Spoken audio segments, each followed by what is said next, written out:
Welcome back to Turf Talk, breaking news edition. James, news just across the wire, Ulysses out of the Breeders' Cup Turf. My pick in that race for you, does it make it a one-horse race with last year's winner Highland Reel, or does it make you more likely to spread?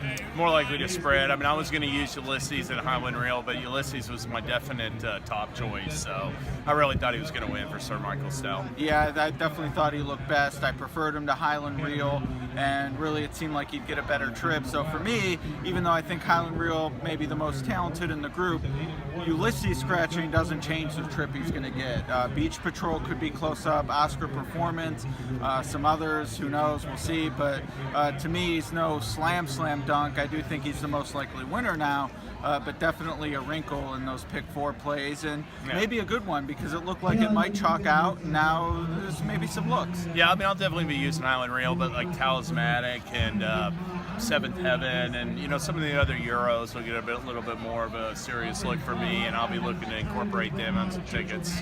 Real quick recap of Friday's action, which we'll talk more about with Scott Shapiro, but Chad Brown and Aiden winning the turf races, so nothing new there. They'll be well represented in the turf, sans Ulysses. And then Battle of Midway, the story for me, really flattering that Kentucky Derby form. Yeah, and you know, Battle of Midway really is going to be a serious 4-year-old, you have to think. You know, last year I know Gunrunner didn't win the dirt mile, but you know, he was second in it. Look how he came on this year, and he's got a little bit of a similar profile in the fact he was unraced at 2, and you know, he was a good third in the Kentucky Derby, but I just think he's, like, you know, developed a lot since then. He's got a bright future. Yeah, well, I would assume either see him again this year maybe, and next year some prizes await as well. And good point about the dirt mile. I mean, Gunrunner was third in the Derby, as was Battle of Midway, so maybe next year he stretches back out. We'll see. And in the Distaff Forever Unbridled, 3 for 3. We'll see what happens with her next out, but I don't love that it was only a 3-race campaign, but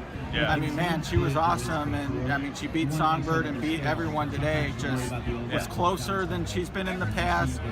She was the best performance on the day. And that's really, you know, the way it's going with these horses, where they're really, I mean, more lightly raced campaigns than we used to see. And I mean, it's impossible to deny her the championship. She was so much the best in that race. She launched her move on the far turn. You know, with the personal incident against Songbird, she ran her down in the stretch. That distaff was over by the end of the far turn. You can see she was going best.